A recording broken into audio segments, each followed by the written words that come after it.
자, 기도하겠습니다.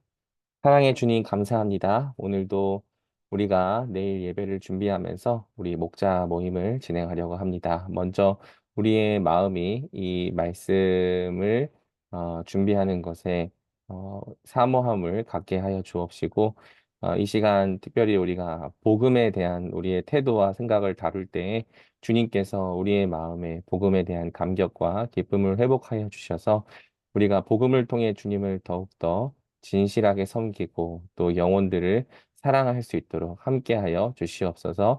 우리 주님께서 모든 목자들 축복하여 주시고 붙잡아 주시기를 간절히 원하오며 이 모든 말씀 예수 그리스도의 이름으로 기도드립니다. 아멘. 자,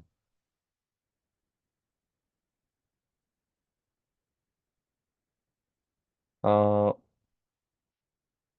지금 제가 지난주와 이번 주에 총 두 번에 걸쳐서 로마서 1장 1절부터 17절까지를 2부작으로 좀 말씀을 전하고 있습니다. 그 이유는 우리가 제주 아우니치에 가서 함께 살펴볼 본문이 로마서 1장 18절부터 8장 마지막 절까지이기 때문이죠. 그래서 얘기를 들어보니까 그 이제 네 개의 이 제주 아웃지 팀 중에서 로마서를 함께 통독하고 있는 팀도 있다고 해요. 미리 로마서 말씀을 읽고 또 그 내용을 살펴놓으면 가서도 이 말씀을 이해하는데 훨씬 더 많은 도움이 될 수 있겠죠. 물론 제주 아우니치에 못 가는 지체들도 있겠지만 일단 이 로마서 1장 1절부터 17절까지의 내용은 이 복음의 구체적인 내용을 다루기보다는 이 복음을 대하는 태도와 관련된 말씀이라고 할 수 있습니다.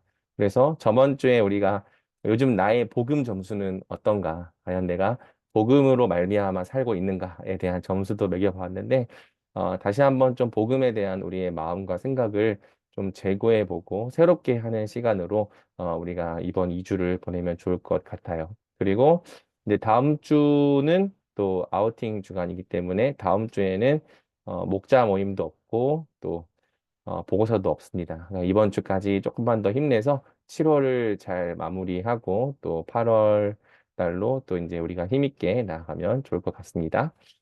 자, 지난 시간에 우리는 복음, 그의 아들에 관한 이야기라는 제목으로 말씀을 살펴보았습니다. 복음이라고 하는 것은 기본적으로 나에 대한 이야기이기 이전에 예수님에 대한 이야기다라는 이야기를 했죠. 기본적으로 오늘날 우리는 그렇게 나에 대한 이야기 말고 다른 이야기들에게는 관심을 잘 안 갖는 특징이 있어요. 그래서 이렇게 성경을 볼 때도 먼저 하나님의 이야기가 무엇인가에 좀 관심을 가지고 집중해서 보기보다는 이것이 그래서 나한테 무슨 상관인데부터 보려고 하는 좀 너무 성급한 마음이 있는 거죠. 그러니까 잘 들어보고 잘 끝까지 이해를 하다 보면은 이것이 분명히 우리와 상관이 있는 이야기임에도 불구하고 그 긴 이야기 자체를 다 이해하고 싶은 마음 자체가 사실 없습니다. 그러니까 빨리 그런 이야기들은 치우고 나에 대한 이야기를 들려줘라라고 이야기를 하고 있는 거죠. 하지만 복음이라고 하는 것 자체가 내가 무언가를 해야 한다는 이 명령이기 이전에 삼위 하나님께서 죄인인 우리를 위하여 무슨 일을 하셨는가? 하나님에 관한 이야기인 거죠. 그래서 우리가 먼저는 그의 아들에 관한 이야기, 하나님에 관한 이 객관적인 지식에 집중할 필요가 있다고 했고요. 이 예수님에 관한 이야기가 결국 중요한 이유는 신앙생활이란 제가 이렇게 정의를 했습니다. 예수님의 이야기를 나의 이야기로 연결하며 사는 삶이다. 그러니까 신앙생활이라고 하는 것이 열심히 교회 다니고 예배드리고 기도하고 이게 신앙생활의 본질이 아니고요. 물론 그것은 신앙생활을 열심히 하면 무조건 나타나야 되는 모습인 거죠. 근데 그 모습 자체가 본질인 게 아니고요. 본질은 무엇이냐면 이 예수님께서 이루신 일들, 또 예수님께서 나를 위해 지금도 행하고 계신 일들, 앞으로 하실 일들, 이 일들이 오늘 나와 무슨 상관이 있는가? 이거를 자꾸 연결하고 또 이 예수님의 이야기를 내 이야기로 삼으며 살아가는 것. 이것이 사실 신앙생활의 본질이라는 거예요. 그래서 우리가 교회를 열심히 다니고 또 종교적인 이 활동들을 열심히 하고 있어도 예수님과 상관없는 삶을 살고 있다면 사실상 우리의 신앙이 복음 위에 서 있다고 말하기가 어려운 거죠. 그러니까 예수님께서 하셨던 일들, 예수님께서 사람의 몸을 입고 이 땅에 나셔서 이 우리를 위하여 순종하시고 또 죽으시고 부활하신 그 하신 일들 또 이제는 예수님께서 보좌 우편에 앉으셔서 선지자와 제사장과 왕으로서 우리를 위해 중보하고 계시는 것들 지금 하고 계시는 현재 진행형의 일들이죠. 그리고 앞으로 예수님께서 우리를 구원하시기 위하여 다시 오실 것에 대한 미래의 일들 이 일들이 우리 마음속에 사실과 진실로 내장이 되어 있어야 되고 예수님께서 하셨던 일들, 하고 계시는 일들, 하실 일들이 오늘 우리가 이 땅을 살아가는 것에 있어서 우리로 힘있게 하고 능력 있게 하고 또 담대하게 하는 어떤 이 능력의 근원이 될 필요가 있는 거죠. 복음으로 돌아가자. 요거에 대한 이야기 우리가 지난주에 함께 살펴보았습니다. 자, 내일 우리가 함께 살펴볼 말씀은 이제 이 복음에 대한 이 바울의 어떠한 한 마음을 보여주는데요. 이제 바울이 이 복음을 로마 교회에 전해주고 싶다라고 하는 이 맥락에서 8절부터 17절까지의 내용을 설명해 가는 거죠. 바울은 복음을 왜 그렇게 전해주고 싶었는지, 이 복음에 대해서 바울이 어떤 마음을 갖고 있었는지에 대해서 오늘 우리가 좀 함께 살펴보도록 하겠습니다. 자, 들어가기의 내용인데요. 우리 들어가기의 내용을 오늘 부목사들은 제가 시키지 않고 네, 원래 제가 한 번씩 시키는데 지수가 한번 좀 읽어봐 줄래요? 기수가 두 명입니다. 아, 김이요. 김. 네. 들어가기. 모두가 다 그런 것은 아니지만 사람들은 대부분 내가 경험한 좋은 것을 남들에게도 알려주고 싶어 합니다. 내가 발견한 맛집이 있다면, 진료를 잘하는 병원이 있다면, 효능을 본 음식이 있다면 같은 고민을 한 사람들에게 기쁜 마음으로 알려주고자 합니다. 그것이 정말 좋은 것이란 확신이 있기 때문입니다. 네, 그러니까 모두가 다 그런 것은 아니에요. 정말 좋은 건 나 혼자만 알고 싶다고 말하는 사람들도 있지만 또 그게 꼭 나한테 피해가 되는 일이 아니라면 또 그것이 지금 어떤 문제로 고민하고 있는 사람들에게 반드시 도움이 되리라는 확신이 있다면 우리는 내가 아는 정말 좋은 것을 남들에게 알려주고 싶은 마음이 있는 거죠. 그래서 보면은 이제 저도 애를 키우는 부모님이다 보니까 어린이집 문제 그리고 소아과 병원 문제 이런 게 다 이렇게 입소문들이 있어요. 그래서 그 어디 어린이집 정착하더라. 그러면 이제 거기 보내고 싶어 하고 그러면 그런 어린이집은 막 줄이 그 입소 대기가 엄청 길죠. 병원도 어떤 병원은 되게 한산한 것에 비해서 어떤 병원이 진짜 잘한다 그러면 사람들이 또 거기로 가요.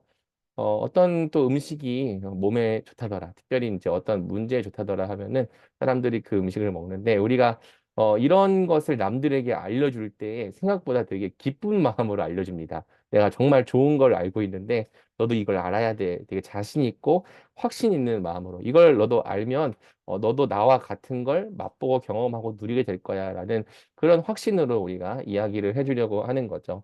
그래서 이 아이스 브레이킹 시간에서는 이제 당신에게 남들에게 꼭 알려주고 싶은 좋은 게 있으니까 있다면 그것이 무엇이고 왜 그것을 남들에게 알려주고 싶은가에 대해서 가볍게 좀 이야기해 보는 시간이 될 것 같습니다. 뭐 사실 그렇게 어, 돌아가면서 다 한 명씩 말하기에는 뭐 그렇게 말할 게 없는 사람도 있을 수 있을 거예요. 뭐 대부분 이제 맛집 얘기를 하죠. 아니면 혹시 이제 장기 투자 종목을 좋은 뭐 그런 얘기 하는 사람은 없겠죠. 그러니까 아무튼 정말 좋은 것 하나씩 내가 알고 있는 거 남들에게 알려줄 때 좀 이렇게 자신 있게 자랑스럽게 말할 수 있는 것들에 대해서 좀 한 가지씩 얘기를 해보는 것으로 이제 이 목장 모임의 오프닝을 열면 좋을 것 같습니다. 자, 8절에서 15절 복음이 신령한 은사라는 이제 주제를 다루는데요. 우리 강훈이가 한번 이걸 읽어봐 줄래요? 바울은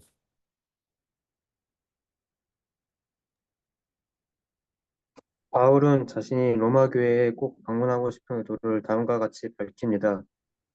내가 너희 보기를 간절히 원하는 것은 어떠한 신령한 은사를 너희에게 나누어 주어 바울은 로마 교회에 어떤 신령한 은사를 나누어 주기 원했습니다. 15절에 의하면 그 신령한 은사란 바로 복음이었습니다. 네. 자, 이 바울이 이제 8절부터 15절까지의 내용이 좀 많지만 요약하면 내가 너희한테 꼭 가고 싶다. 그 얘기네요.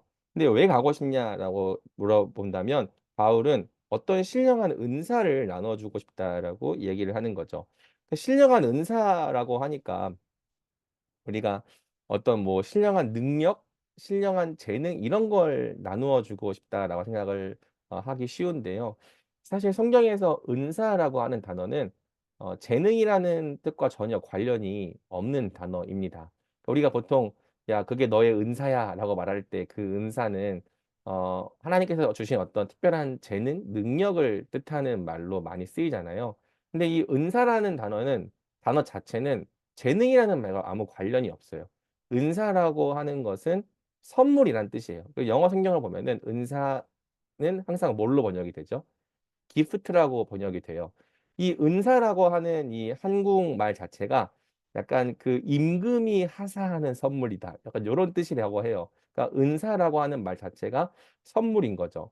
그리고 그것이 신령하다라고 말하니까 뭔가 산신령 같은 느낌, 뭔가 구름이 이렇게 연기가 자욱하게 나올 것 같은 어떤 신비한 느낌을 받는데 이제 신령하다라고 하는 것은 푸뉴마티코스, 영적인 은사를 말합니다. 그러니까 이 영적인 은사에 반대되는 거는 눈에 보이는 물질적인, 육적인 은사겠죠. 그러니까 하나님께서 우리에게 주시는 선물이 눈에 보이는 형태의 선물이 있을 수 있겠죠. 실질적인 선물, 물질적인 선물 있을 수 있을 거예요. 영적인 선물이라고 하는 것은 눈에 보이지 않아요. 당장 우리가 이것을 받는다고 해서 이걸 가지고 어디 가서 뭐 떡볶이를 사 먹을 수 있는 것도 아니고 이 영적인 선물을 받았다고 해도 이걸 가지고 당장 우리가 할 수 있는 게 없어 보이죠. 하지만 이 영적인 선물이 우리 인생 가운데 미치는 영향력은 굉장히 드라마틱한 겁니다. 왜냐하면 영적인 선물이기 때문에 할 수 있는 일들이 있는 거예요. 오늘날 우리는 이 어, 무신론적인 사회에서 오직 물질만이 참되다라고 말하는 세상 속에 살아가고 있기 때문에 영적인 가치에 대해서 굉장히 이 무시하는 경향이 있지만 사실 사람이 떡으로만 사는 게 아니죠. 사람은 생명으로 창조된 존재고 영적인 존재이기 때문에 사람이 사람답게 살기 위해서는 사실 영적인 요소가 굉장히 중요한 거예요. 그러니까 많은 사람 오늘 특별히 현대 같은 경우에는 아이러니하지만 물질만이 전부라고 말하는 세상이 되어버리니까 영적으로 굉장히 빈곤한 세상이 됐어요. 이게 아이러니한 거예요. 원래 그 전에 이 세대 사람들은요, 현대인들이 볼 때는 야, 영적인 걸 왜 믿어? 그런 걸 믿는다는 건 바보가 아니야? 라고 이렇게 무시할 수 있어도요, 굉장히 이 정신세계라고 하는 것 자체가 생각보다 견고하고 풍부했습니다. 그런데 오늘날 이 현대인들은 우리가 똑똑하다, 스스로 지혜 있다라고 말하면서 이 세상에는 물질밖에 없다라고 주장을 하지만 물질밖에 없다고 주장하는 그 현대인들이 영적으로 너무나도 빈곤하게 살아가는 모습을 보여주는 거죠. 그러니까 영적인 선물은 영적인 영역에서 할 수 있는 일들이 있고 그것이 우리에게는 너무나도 필요한 거예요. 왜? 우리가 단지 육으로만 된 존재가 아니요. 영으로 또 창조된 존재이기 때문인 거죠. 자, 관찰 질문이 나와요. 바울은 로마 교회에 왜 복음을 나누길 원했을까? 바울이 복음을 나눌 때 기대했던 유익을 본문을 보면서 한번 정리해 봅시다라고 되어 있죠. 11절 하반절을 보면은 내가 너희 보기를 간절히 원하는 것은 어떤 신령한 은사를 너희에게 나누어 주어 너희를 견고하게 하려 한다라고 해서 이 영적인 선물은 사람을 견고하게 하는 능력이 있다 또는 유익이 있다 이렇게 우리가 이해해 볼 수 있을 거예요. 그렇죠? 그 다음에 12절 같은 경우에는 이는 곧 내가 너희 가운데서 너희와 나의 믿음으로 말미암아 피차 안위함을 얻으려 함이라. 그러니까 안위라고 하는 것은 위로와 어떤 이 위안을 말하는 거거든요. 그래서 복음을 나누면 서로의 믿음으로 말미암아 피차 안위를 받는다. 그래서 위로하는 유익이 있다. 그 다음에 13절을 보면은 이는 너희 중에서도 다른 이방인 중에서와 같이 열매를 맺게 하려 함이니라고 하면서 이 복음을 나눴을 때 바울은 또 뭘 기대했냐면은 열매를 맺게 한다. 그래서 열매 맺게 하는 유익 또는 성장하게 하는 유익. 이거를 어떻게 이러한 유익을 줄 수 있느냐라고 했을 때 15절을 보면 그러므로 나는 할 수 있는 대로 로마에 있는 너희에게도 복음 전하기를 원하노라라고 말하면서 복음을 전할 때 너희가 견고하게 되고 복음을 전할 때 너희가 위로를 받고 또 나도 위로를 받는 거죠. 복음을 전할 때 너희가 열매를 맺고 성장하게 될 것이다. 이것이 영적인 선물이 우리 인생 가운데 줄 수 있는 유익이다라고 바울은 말하고 있는 거죠. 그래서 내가 이걸 너희에게 꼭 전해주고 싶다라고 이야기를 하는 거예요. 우리 혜영 자매님이 한번 요 해석 부분을 읽어주시겠어요? 파트를.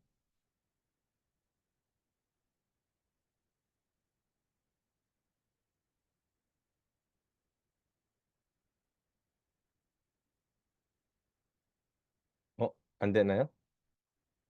네, 안 되면 준영이가 읽어주세요. 준영이가.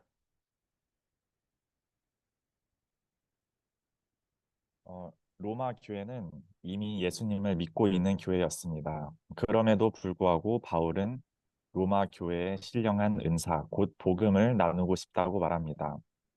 복음이 신령한 은사라는 것은 그것이 영적인 선물이라는 의미입니다. 복음은 물질이 아닌 선물, 즉 눈에 보이지 않는 영적인 선물입니다. 그래서 당장 물질을 바라고 기대하는 사람들에겐 별로 가치가 없어 보이는 것일 수도 있습니다. 하지만 복음은 단연코 하나님께서 우리에게 주신 최고의 선물입니다. 복음은 영적인 선물로서 물질이 할 수 없는 영적인 일들을 우리 가운데 이루기 때문입니다. 복음은 사람을 구원받게 하고 믿음으로 견고하게 합니다. 복음을 나누는 자들을 안위 받게 하고 열매를 맺게 합니다. 이러한 유익은 세상이 줄 수 없는 유익, 오직 신령한 은사, 복음만이 할 수 있는 일입니다. 그러므로 교회는 항상 신령한 은사인 복음을 나누는 일에 최선을 다해야 합니다. 네, 그러니까 바울이 왜 이렇게 로마 교회에 이 복음을 전해주고 싶었을까를 좀 묵상해 보면 좋겠어요. 그러니까 바울 자신이 이런 유익을 누렸죠. 바울이 자기가 이 복음으로 구원받았고, 자기가 이 복음으로 견고해졌고, 자기가 이 복음으로 위로를 받았고, 또 자기가 이 복음으로 열매를 맺는 사람이었던 거예요. 박해자였던 이 바울이 복음으로 말미암아 변화되었죠. 또 바울은 사실 로마 교회는 아직 가보지 못했지만 다른 수많은 교회에서도 무엇을 전했습니까? 복음을 전했던 거예요. 다른 수많은 교회에 복음을 전해 보니까 물론 굉장히 많은 사람들이 그 복음을 거부하고 하찮은 것으로 여겼지만 그 중에서도 복음을 받고 믿는 사람들이 있었던 거죠. 근데 단순히 믿을 뿐 아니라 이 복음을 받아들인 사람들이 구원받는 거예요. 구원받아서 하나님을 예배하는 백성이 되고 이 복음을 받아들인 사람들이 이 땅이 줄 수 없는 이 하늘의 위로를 받고 또 복음을 받아들인 사람들이 견고해지고 열매를 맺는 모습을 보면서 바울에게 이 확신이 있었겠죠. 야, 복음은 진짜 좋은 거야. 이건 나를 살린 복음이고 또 이걸 내가 전해주면 이 복음은 능히 저 사람을 살릴 수 있어. 이 확신이 바울에게 있었던 거예요. 그러니까 로마 교회에도 너무 전해주고 싶은 거죠. 내가 너희한테 가서 내가 이거를 전해준다면 너희도 이런 유익들을 누릴 수 있을 텐데 좀 이러한 마음을 갖고 있었던 겁니다. 그래서 복음을 나눌 때 사람들은 영적인 유익을 얻게 되는 이유가 무엇이라고 생각하는가? 왜 구원받게 하고, 왜 견고하게 할까? 왜 위로받게 하고, 왜 열매를 맺게 할까? 복음이 그러한 일들을 할 수 있는 이유가 무엇이라고 생각합니까? 요거는 사실 적용보다는 묵상 질문인데 답이 없고 좀 고민을 해보는 거예요. 복음이 대체 뭐길래 이런 일들을 할 수 있을까? 물론 답을 제가 말해줄 수도 있죠. 왜 사람들을 구원받게 하는가? 예수님께서 우리를 위해 하신 일들을 사람들에게 알리고 또 그것 자체로 또 깨닫게 하는 능력이 있겠죠. 견고하게 하는 이유도 마찬가지죠. 하나님께서 우리를 위해 하고 계신 일들을 복음은 명확하게 보여주죠. 그러니까 우리가 왜 견고하지 못하냐면 하나님께서 지금 나를 위해 뭘 하고 계시는지를 우리가 몰라요. 마치 이 눈을 가리고 있으면 내가 제대로 걷고 있는지 걷지 못하고 있는지 불안할 수밖에 없는 것처럼 우리가 믿음에 흔들리는 이유가 뭐냐면 지금 하나님이 대체 뭘 하고 계신지 모르겠다는 거죠. 근데 이 복음은 하나님이 날 위해 무슨 일을 하고 계시는지를 알려주는 말씀이라고 했잖아요. 그래서 이 복음을 자꾸 들으면 들을수록 하나님께서 나를 위해 어떤 일들을 행하셨고 행하고 계시는지가 마치 눈에 보이는 것처럼 명확하게 이 손에 잡히는 거죠.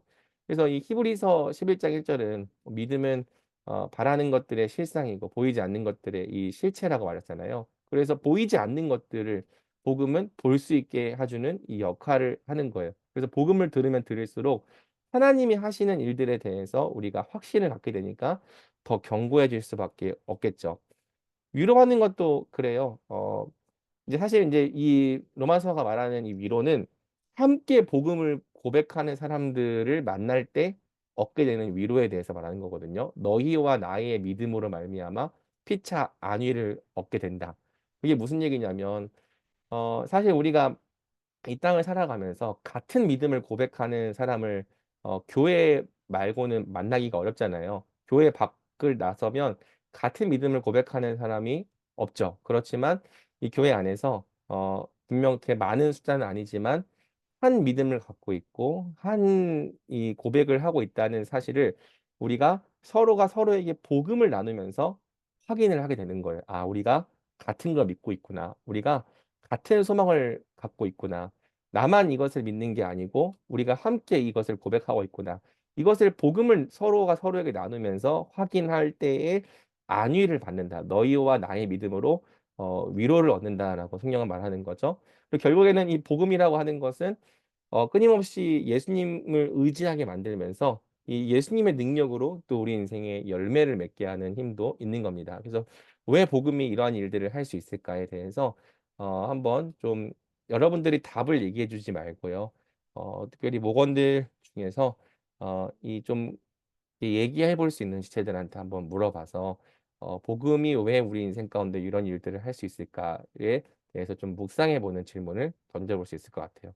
좀 답변하기 어려워하는 친구들한테는 던지기 좀 어려운 질문일 수 있겠고요. 목원들 중에서 좀 그래도 신앙에 좀 이렇게 성숙함이 있다라고 생각하는 지체들에게 한번 이렇게 물어봐 주면은 그 나눔이 공동체 전체에 유익이 될 것 같습니다.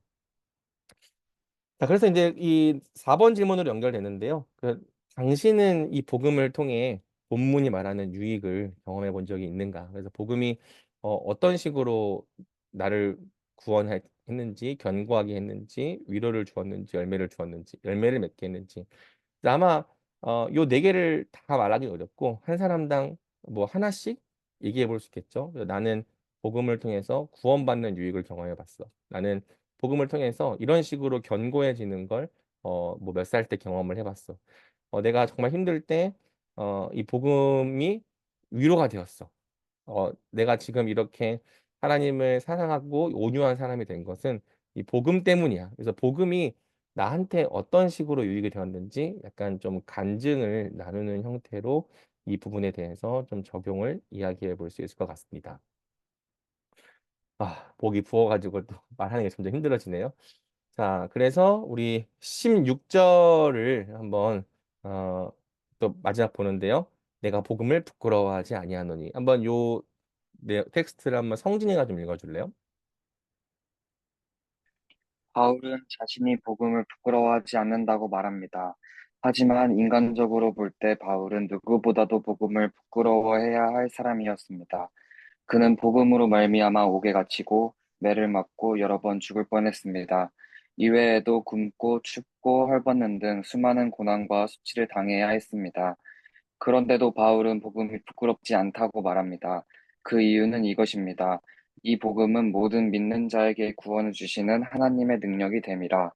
바울에게 복음은 부끄러운 것이 아니라 도리어 자랑스러운 것이었습니다. 그래서 누구에게든지 꼭 전해주고 싶은 것이었습니다. 네, 그래서 이제 바울이 너희에게 복음을 꼭 전해주고 싶어 라고 하는 이 이야기를 8절부터 15절까지 한 다음에 16절에서 그 유명한 말씀이 나오죠. 내가 복음을 부끄러워하지 아니하노니 이는 이 복음을 믿는 모든 자에게 구원을 주시는 하나님의 능력이 됨이니라. 그래서 왜 이 복음을 부끄러워하지 않는가? 사실 바울은요. 누구보다도 복음을 부끄러워해야 할 사람이었을지도 몰라요. 고린도후서 11장 23절에서 27절을 보면 바울이 복음 때문에 받은 고난에 대해서 이야기를 하고 있는데, 바울은 복음 때문에 옥에 갇혔고 복음 때문에 매를 맞았고 복음 때문에 여러 번 죽을 뻔했습니다. 굶고 춥고 헐벗는 등 수많은 고난과 수치를 당해야 했죠. 그러니까 우리가 인생의 행복을 원하는데 복음이 정말 우리 인생에 행복을 주는가 이렇게 물어본다면, 물론 그런 면도 있지만 또 복음은 우리 인생에 어려움을 주기도 하죠. 고난을 주는 면들이 분명히 있다는 거예요. 우리가 진지한 자세로 성경을 믿는단 말이죠. 근데 그런에도 불구하고 바울이 복음 때문에 그렇게 많은 고통과 어려움을 당했음에도 불구하고 어째서 복음을 부끄러워하지 않을 수 있느냐. 이렇게 뭐라고 해야 되나, 바울이 말하는 거죠. 이 복음이 모든 믿는 자에게 구원을 주시는 하나님의 능력이 됩니다. 그러니까 이 복음은 바울 자신에게 나를 구원한 복음이었고, 또 이 복음은 지금 이 복음을 받고 있는 로마 교회의 수많은 성도들을 구원한 복음이었고, 이 세상에 이 복음으로 말미암아 구원받은 사람들이 어, 이렇게 줄지어 많이 있는데, 이 복음의 능력이 있고 하나님께서 우리에게 주신 선물인데 우리가 이 복음을 어떻게 부끄러워할 수 있겠느냐라고 말하는 거죠. 이 복음이 저 강호경이라고 하는 사람을 구원했고, 또 지금 이 목자 모임을 통해서 말씀을 듣고 있는 여러분 모두를 구원했다면, 우리는 이 복음을 부끄러워하면 안 된다. 우리는 이 복음을 오히려 자랑해야 된다. 이렇게 바울이 말하고 있는 것을 알 수 있는 겁니다. 적용 질문을 두 개를 달아봤어요. 당신은 다른 사람에게 복음을 전해본 적이 있습니까? 만약 복음을 전하는 것이 두렵거나 부끄러웠다면 그 이유가 무엇입니까? 어떤 이유가 우리로 하여금 복음을 부끄러워하게 만든다고 생각합니까? 여기에 대해서 이거는 뭐 여러분들이 한번 얘기해 볼 수 있겠고, 바울은 그럼 왜 복음을 부끄러워하지 않고 도리어 자랑스러워했다고 생각을 하는가? 복음을 전하기 위해 먼저 우리부터 복음의 능력을 확신해야 하는 이유가 무엇이라 생각하는가? 요거에 대해서도 한번 좀, 어차피 답정너긴 하지만 그래도 한번 자기 입술로 고백해 보면 좋겠습니다. 그러면서 어, 부속 질문 하나 더 달았어요. 복음의 능력을 더욱 확신하는 자들이 되기 위하여 우리는 어떤 노력들을 해볼 수 있겠는가? 우리가 복음을 더 확신하고 더 그 복음 안에 거하기 위해서 좀 어떤 결단을 하면 좋을까에 대한 부분을 여기 이 부분에서 한번 얘기해 달라는 겁니다. 그래서 마지막 나가기는 17절을 가지고 좀 얘기를 해보려고 합니다. 지성이가 이 마지막 나가기 파트를 읽어봐 주겠어요? 복음은 하나님의 곧 어, 네. 뭐, 네. 이부터 읽어주세요. 위부터. 네. 복음은 하나님의 곧 죄인인 우리를 위하여 하나님의 행하시는 일을 계시합니다. 그러므로 복음은 우리를 믿음으로 시작되게 합니다. 하나님이 우리를 위해 행하신 일들을 믿음으로 받아들이는 순간 구원받은 인생이 시작됩니다. 또 복음은 우리를 믿음으로 살아가게 합니다. 우리는 하나님이 우리를 위해 행하고 계시는 일들을 날마다 믿음으로 의지하며 살아갑니다. 마지막으로 복음은 우리를 끝까지 믿음으로 맞춰지게 합니다. 죽는 그 순간까지도 우리가 오직 믿음으로 살게 하는 것이 바로 복음입니다. 그러므로 복음은 우리 가운데 다음 같은 말씀을 이룹니다. 오직 의인은 믿음으로 말미암아 살리라. 아멘. 그래서 이게 이제 1절부터 16절까지를 정리하는 이 소결론입니다. 17절이. 복음에는 하나님의 의가 나타나서 믿음으로 믿음에 이르게 하나니 기록된 바 오직 의인은 믿음으로 말미암아 살리라 함과 같으니라. 그래서 믿음으로 믿음에 이르게 한다라고 하는 이 표현을, 그러니까 from faith to faith, 믿음으로 시작돼서 믿음으로 맞춰지게 한다. 이렇게 좀 이해를 하면 좋을 것 같아요. 그래서 복음이 왜 필요한가? 복음은 하나님의 의, 죄인인 우리를 위하여 하나님의 행하신 일을 우리에게 알려준다. 그래서 믿음으로 시작되게 하고, 그러니까 이것을 받아들이면 믿음이 시작되는 거죠. 그래서 하나님이 우리를 위해 행하신 일들을 믿음으로 받아들이는 순간 구원받은 인생이 시작되고, 또 시작될 뿐 아니라 복음은 우리로 하여금 믿음으로 계속 살아가게 만들죠. 견고하게 하고 위로받게 하며 열매 맺게 만들고. 그래서 우리가 신앙생활 한다는 것은 하나님이 우리를 위해 행하고 계시는 일들을 날마다 믿음으로 의지하며 살아가는 거잖아요. 그리고 마지막으로 복음은 우리를 끝까지 믿음으로 맞춰지게 하는 거죠. 그래서 우리가 믿음으로 시작했다면 중간에 탈선하면 안 되잖아요.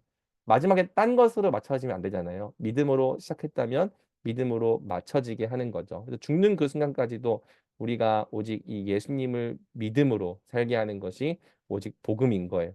그래서 이 하박국 말씀을 인용하면서 바울이 이렇게 말하는 거죠. 오직 의인은 믿음으로 말미암아 살리라. 의인은 믿음으로 말미암아 살 것이다. 근데 이 말씀을 우리 가운데 이룰 수 있는 능력은 복음밖에 없다는 겁니다. 그래서 우리가 하나님의 신령한 이 은사인 복음을 정말 다시 한번 귀중하게 여기고 어떻게 하면 이 복음을 우리가 더 확신할 수 있을지 고민하면서 복음 안에 서기 위한 실질적인 고민들을 또 우리가 해나갈 필요가 있는 거죠. 그래서 오늘 이제 여러분들이 좀 목장 모임에서 좀 나눠 봤으면 하는 질문들은 일단은 이렇게 4번 이제 나는 복음을 통해서 어떤 유익을 경험해 봤는가? 사실 복음을 통해서 유익을 경험해 보지 못한 사람도 있을 수 있거든요. 솔직하게 얘기하면 좋겠어요. 그래서 복음이 정말 나에게 어떤 유익이 되었는가? 교회 다니는 거 말고 이 복음 자체가 정말 내 인생에 이 성경이 말하는 유익을 준 적이 있는가에 대해서 한번 좀 서로에게 나눠봤으면 좋겠고요. 그 다음에 이제 이 5번, 6번은 좀 하나로 묶어서 같이 한번 해보겠습니까? 그래서 이 복음을 전해 본 적, 그리고 복음이 부끄러웠던 이유, 그리고 복음을 부끄러워하지 않고 자랑스러워하기 위해서는 우리가 복음의 능력을 어떻게 확신해야 되는가를 얘기해 보면서 4, 5, 6번을 좀 나누는 것으로 여러분들이 또 목자 모임을 진행해 나가면 될 것 같습니다.